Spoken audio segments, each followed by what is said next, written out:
Hi, good evening, everyone.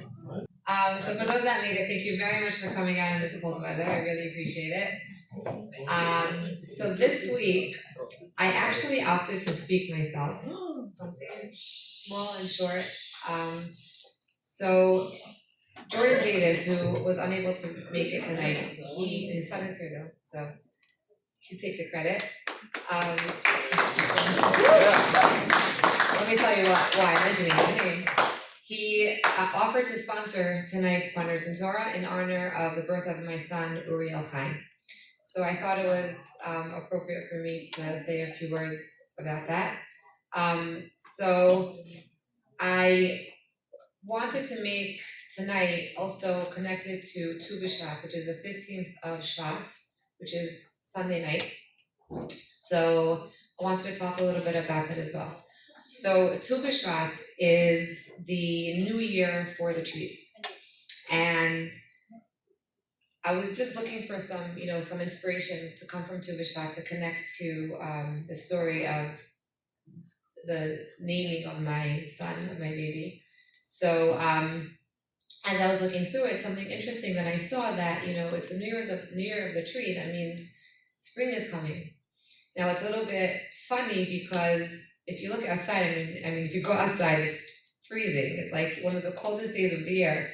It does not feel like spring is coming, right? But the idea is that spring is starting. Things are being prepared under the ground where we don't see it. And soon it's going to be shown to us, and when spring will finally arrive. But now the process is starting behind the scenes. And so before I go into the idea, I wanted just to just hold on to that thought a second about spring is coming. And I just wanted to quickly just go back and say the story of how we decided to name our child Uriel Chaim. So I had good friends that when we lived in Israel, who had twins shortly after we moved here. I never had a chance to, I maybe met them briefly when I visited for a little bit. Very cute boy twins. And last summer, one of the twins accidentally drowned in a pool. And he unfortunately did not survive. His name was Uriel. So that happened while I was expecting, and I was just so not touched, but I just felt so much emotion towards my friend, what she was going through. And right away, the first thing that came to my mind after he had passed was, I knew I was having a boy. I said, I have to name this baby Uriel. I just felt so horrible for her. Not horrible, but I just, like, my heart went out to her. My heart really, really went out to her. And I'm so far away. What can I do? What can I do to comfort her? What can I do for her? And that was just the first thing that came to my mind, that if I name after him, if I use his name, maybe that will give her some comfort. I'm sure, she wouldn't, it's hard to name another child that you have after one passes, so I didn't think that there would be many options for her to have a child, someone named after her son that she lost, and I felt that was the most that I could do from being so far away and not being able to be there for her. So one of the things that I noticed with my friends that I really wanted to bring up and connect it to Tu B'Shvat was that no matter what she was going through, which I can't imagine, and I'm sure it was, it's worse than anything that I can imagine, to lose a child.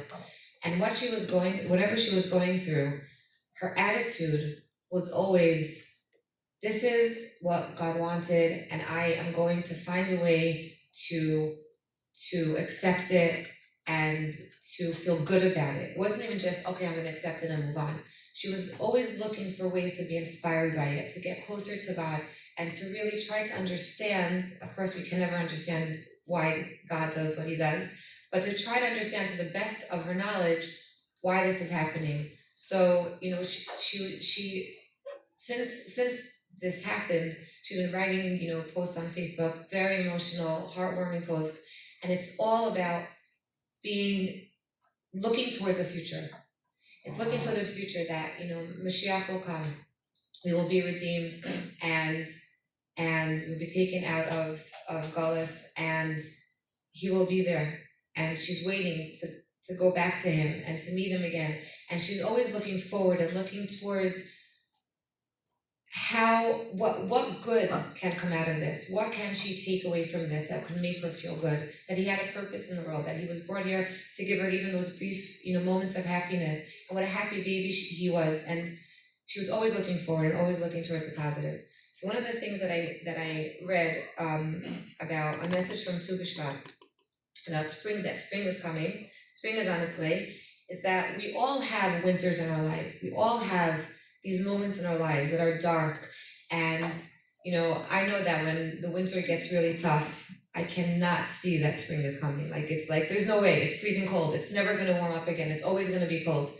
But that's not true. Spring is on its way, and this Tu B'Shvat is a day to sort of bring us towards that, to enlighten us and say, look, you may not see it, but things are being prepared and things are starting to grow and things are starting to develop for the spring, and spring is coming, and there's something else coming after this winter, these cold winter days. And it's the same thing with us through our lives, that anytime we have these bad days and we feel bad, there's always something to look forward to. There's always something going to come out of it. Like the moon, for example, how it, it starts off full and then it gets smaller and then it grows again. It happens to be actually that Tu B'Shvat, the 15th of Shvat, comes out on a full moon. So it's another sign for us. Look, it's a full moon again.